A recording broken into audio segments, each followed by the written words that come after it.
वालेकुम। बच्चों, आज की कहानी का नाम है तकदीर। प्यारे बच्चों, किसी मुल्क पर एक बादशाह हुकूमत करता था और उसका एक ही बेटा था। शहजादा जो था वो बहुत ही पढ़ाकू किस्म का था और अपनी किताबों में गुम रहता और अपने कमरे में ही रहता और पढ़ता रहता। बादशाह सलामत काफ़ी बूढ़े हो गए और वो बीमार हो गए तो उनका एक दिन इंतकाल हो गया। उनके इंतकाल के बाद जो पड़ोसी मुल्क था उसने सोचा कि ये तो इसका बेटा जो शहजादा है ये तो पढ़ाकू है और ये कैसे मुल्क संभालेगा, तो क्यों ना मैं इनके मुल्क पे कब्जा कर लूँ। बच्चों, वो अपनी फौजों के साथ हमला करता है और आके तख्त पर कब्जा कर लेता है। सारे वजीरों मशीरों को वो कैद में डाल देता है, कैद खाने में डाल देते हैं और वो शहजादे को ढूंढते हैं कि उसे भी पकड़ के कत्ल कर दें। उनका एक वफादार मुलाजिम होता है तो वो जाता है शहजादे के कमरे में और कहता है कि शहजादा साहब, आपको तो वो मार देंगे क्योंकि आप वारिस हो तख्त के, तो आपको भागना पड़ेगा। आप यहाँ से भागे, पिछले दरवाजे से भागें और यहाँ से चले जाएं, अपनी जान छुड़ाएं और जब आप किसी काबिल हो जाएं तो दोबारा आके अपने मुल्क पे कब्जा करें। वो तो बेचारा डर जाता है, उसने तो सारी उम्र अपनी किताबों में ही गुजारी होती है, उसको तो दुनिया का पता ही नहीं होता। बच्चों, वो डरता हुआ वो दूसरे रास्ते से मुलाजिम से निकाल देता है। वो भागता भागता भागता एक जंगल में पहुंच जाता है। जंगल में जाके बेटे वो दरख्त के नीचे बैठता है और सोचता है परेशानी में कि मैं क्या करूँगा अब। इतने में उसे दरिया होता है जंगल में और वहाँ से एक लहर बड़ी सी उठती भी नज़र आती है और वो लहर आते आते आगे से बड़ी हो जाती है और उसमें एक साया सा नज़र आता है। शहजादा समझता है कि मैं कोई ख्वाब देख रहा हूँ, तो वो लहर उससे बातें करती है। साया सा जो होता है तो वो कहता है कि शहजादे, मैं तुम्हारी तकदीर हूँ और अब तुम फैसला करो कि तुम्हें अपना मौजूदा ज़माना खुशनुमा बनाना है या तुम मुस्तकबिल में अच्छा टाइम गुजारना चाहते हो। तो शहजादा सोचते हैं, वो कहते हैं मैं तो बड़ा परेशान हूँ, मेरा ये ज़माना अच्छा हो जाए, मैं अपने घर चला जाऊँ। फिर वो सोचता है कि अभी तो मैं जवान हूँ, मैं तो अभी गुजार सकता हूँ, लेकिन मैं बुढ़ापे में क्या करूँगा। तो वो तकदीर को कहता है कि मैं अपना मुस्तकबिल अच्छा बनाना चाहता हूँ, तो मैं ये ज़माना गुजार लूँगा। वो हंसती है, वो कहती शहजादे, अब तुम्हें अच्छा ही मुस्तकबिल मिलेगा, लेकिन अब ये तुम ज़माना कैसे गुजारोगे ये तुम सोच लो। वो एकदम गायब हो जाती है। जब शहजादा उठता है तो वो तो जागा हुआ ही होता है। वो परेशान हो जाता है, वो कहता है पता नहीं मैंने ख्वाब देखा या मैंने तकदीर से बातें की। बच्चों, वो इसी परेशानी में वो निकलता है। जंगल जब ख़त्म हो जाता है वो चलते चलते वो शहर में दाखिल हो जाते हैं। वो कोई और ही मुल्क होता है। वो शहर में देखता है कि एक बड़ा सा बाज़ार है और एक बुढ़िया बहुत सारा सामान उठा के वो चल रही है और उससे उठाया नहीं जा रहा। वो जाता है और बुढ़िया को कहता है कि अम्मा जी, मैं आपकी मदद करा दूँ। तो वो कहती है हाँ बेटा, तुम मेरी मदद करा दो, मेरे साथ चलो, मेरे घर में मेरा सामान पहुँचा दो। जब वो सामान लेके जाता है तो बुढ़िया को कहता है कि अम्मा जी, मुझे यहाँ रहने की इजाज़त दे दें, मेरा कोई घर बार नहीं है। तो बुढ़िया खुश हो जाती है, वो कहती मेरे साथ भी कोई मददगार नहीं है, तो बेटा मेरे पास ही रहो, मेरा काम करो, मैं तुम्हें उसके पैसे भी दूँगी। बच्चों, वो बुढ़िया के साथ रहने लग जाते हैं और एक दिन वो अच्छी तरह बुढ़िया के सारे कपड़े प्रेस करके अलमारियाँ सेट करता है, हर चीज़ सही करता है, बेड की चादरें अच्छी तरह से बिछाता है और बड़ी मेहनत से सारा घर साफ़ करता है। तो एकदम खिड़की में से वो तकदीर से नज़र आती है। बुढ़िया कहीं काम के लिए गई होती है तो तकदीर हंसती है और कहती है कि तुम कैसे अपना मौजूदा ज़माना अच्छा बना सकते हो, अभी देखो मैं क्या करती हूँ। वो ऐसी आंधी चलाती है बेटे कि अलमारियों में से कपड़े निकल जाते हैं बाहर और कचरा ही कचरा, कूड़ा करकट, पूरा घर बुढ़िया का एकदम ख़राब हो जाता है। वो शहज़ादा परेशान हो जाता है। वो तकदीर को कहता है कि तुमने क्या किया, मैं क्या करूँ। तो कहती है भाग जाओ यहाँ से, भागो वरना बुढ़िया आ जाएगी, तुम्हें बहुत मारेगी, अब यहाँ से निकल जाओ। वो वहाँ से भाग जाता है डर के मारे। जाते जाते बेटे फिर वो अपने लिए कोई और काम ढूंढता है। फिर उसे उसी बाज़ार में कोई बेकरी वाला होता है, वो अपने पास काम के लिए रख लेता है। वो बेकरी के केक वगैरह उठाता है, एक जगह से दूसरी जगह रखता है। तो तकदीर उसे फिर देख लेती है।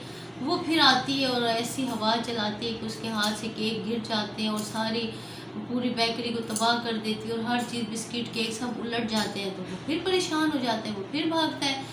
ऐसे होते होते बेटे जहाँ वो काम करता है तकदीर उसका पीछा करती है, जहाँ जाता है उसका काम उलट हो जाता है, वो वहाँ से भाग जाता है। जाते जाते तो बड़ा परेशान होता है। अब वो कहता है कि मैं क्या करूँ। फिर वो सोचता है कि क्यों ना मैं इस मुल्क के बादशाह के पास जाऊँ और उससे मदद मांगूँ और बोलूँ कि मेरे मुल्क पे इस तरह कब्जा हो गया तो मेरी मदद करेगा शायद। बच्चों, वो बादशाह के महल में जाता है तो जो दरबान होते हैं चौकीदार उसको अंदर जाने नहीं देते। वो कहते हैं बादशाह सलामत बहुत ही परेशान है, वो किसी से नहीं मिलेंगे। तो वो कहती है कि क्या परेशानी। वो कहते हैं मैं तुम्हें नहीं बता सकता, तुम क्या हल करोगे। वो कहते हैं आप मुझे बता दो, अगर मैंने हल किया और मुझे इनाम मिला तो वो इनाम को मैं आपको दूंगा। तो वो कहते हैं ठीक है, हम आपको बताते हैं और आपको अंदर भी जाने देंगे। बच्चों वो उसे कहते हैं कि बादशाह जो हमारा है उसको एक पहेली की समझ नहीं आ रही। वो बहुत परेशान है कि मैं ये पहेली कैसे सुलझाऊंगा। वो जब पूछता है कि मुझे पहेली बताएं, तो वो बताते हैं कि एक किसान है और उसके पास दरिया के दूसरे पार जाने के लिए एक कश्ती है। तो वो 3 चीज़ों को कश्ती में पार लेके जाना चाहता है, लेकिन एक वक्त में वो एक ही चीज़ को ले जा सकता है, वरना वो कश्ती में वज़न हो जाएगा, वो डूब जाएगी। उसके पास है बच्चों एक मुर्गी है, एक लोमड़ी है और एक वो मकई के दानों का थैला है। अगर वो लोमड़ी को लेके जाता है तो जो मुर्गी है वो मकई के दाने खा जाएगी, और अगर वो मकई के दाने लेके जाता है तो लोमड़ी पकड़े मुर्गी को खा जाएगी। तो वो बड़ी सख्त उलझन में है कि वो कैसे किसान ये तीनों चीज़ें दूसरे पार लेके चला जाए और तीनों चीज़ें आराम से चली जाए और उनमें से कोई भी ज़ाया ना हो। वो शहजादा कहते हैं ये तो बड़ी अच्छी हुई, तो आसान बात है, ये तो मैं उसका हल बता सकता हूँ। तो वो दरबान उसे बादशाह के पास ले जाते हैं। बादशाह को वो जाके कहता है कि बादशाह सलामत, मैं तो ये पहेली सुलझा सकता हूँ, आप मुझे इजाज़त दें तो मैं इसका जवाब बताऊँ। बादशाह कहते हैं कि ऐसा तो कोई आया ही नहीं जिसने जवाब दिया, चलो बताओ तुम। वो कहता है कि बादशाह सलामत, किसान को चाहिए कि वो पहले मुर्गी को लेके जाए और मुर्गी को दूसरे किनारे पे छोड़ दे, फिर वो दोबारा आए और वो लेके जाए लोमड़ी को लेके जाए और दूसरे किनारे पे छोड़े और मुर्गी को वापस ले आए पहले किनारे पे। फिर वो लेके जाए मकई के दानों को और मकई के दानों को दूसरी साइड पे लोमड़ी के पास रख दे, और फिर दोबारा जब जाए तो वो मुर्गी को भी ले आए। इस तरह वो 3-4 चक्कर करेगा और वो सारी चीज़ें हिफाजत से पहुंच जाएंगी, कोई किसी को खा नहीं पाएगा। जब बादशाह सलामत ये सुनते हैं कि इतनी जहानत से इसने जवाब दे दिया, तो वो बड़े खुश होते हैं। तो कहते हैं तुम्हें कैसे पता लग गया, तुमने कैसे सुलझा लिया? तो कहते हैं बादशाह सलामत, मैं सारा दिन अपने महल में किताबें पढ़ता था और मैं पहेलियाँ पढ़ता था और मेरे मुश्किल सवालात भी मैं हल करता था। तो बादशाह कहते तुम्हारा महल भी है? तो वो फिर अपनी स्टोरी बताता है कि बादशाह सलामत इस तरह कब्ज़ा हो गया और दूसरे मुल्क के बादशाह ने हमारे ऊपर आके हमें मारने की कोशिश की, सारी तफसील बताता है। तो फिर बादशाह को बड़ा गुस्सा आता है। वो कहते हैं मैं तुम्हारी मदद करूँगा। उसे लेके जाते हैं फौजियों के साथ और शहजादे को भी साथ, और घोड़े, और बहुत बड़ा हमला करते हैं, और वो जो बादशाह तख्त पे कब्ज़ा किए हुए होते हैं उसको पकड़ लेते हैं, और जो उनके होते हैं वज़ीर वगैरह उनको भी पकड़ लेते हैं, और जो इनके वज़ीर होते हैं जो कैदों में होते हैं कैद खाने में, उन सबको रिहा करवाते हैं और शहजादे को उसका तख्त वापस करवाते हैं। फिर बेटे तकदीर दूर से देख रही होती है और वो कुछ भी नहीं कर सकती। क्यों?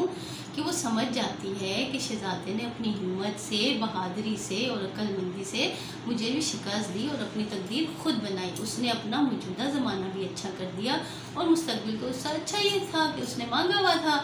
तो मेरे बच्चों, इस कहानी से हमें यही सबक मिलता है कि हमें मायूस नहीं होना चाहिए। कोई भी मुश्किल काम हो, कोई भी मुश्किल वक्त हम पर आ जाए तो हमने उसका मुकाबला करना है और तकदीर को इल्ज़ाम नहीं देना कि हमारी तो तकदीर में लिखा हुआ था। तो बच्चों, इंसान अपनी तकदीर खुद भी बना सकता है अगर वो मेहनत करे और कामयाब हो सकता है। तो प्यारे बच्चों, अगर पसंद आई है और समझ भी आई है तो प्लीज़ सब्सक्राइब किया करें और लाइक भी किया करें और मुझे कमेंट्स भी ज़रूर दिया करें। Thank you. अल्लाह हाफिज़।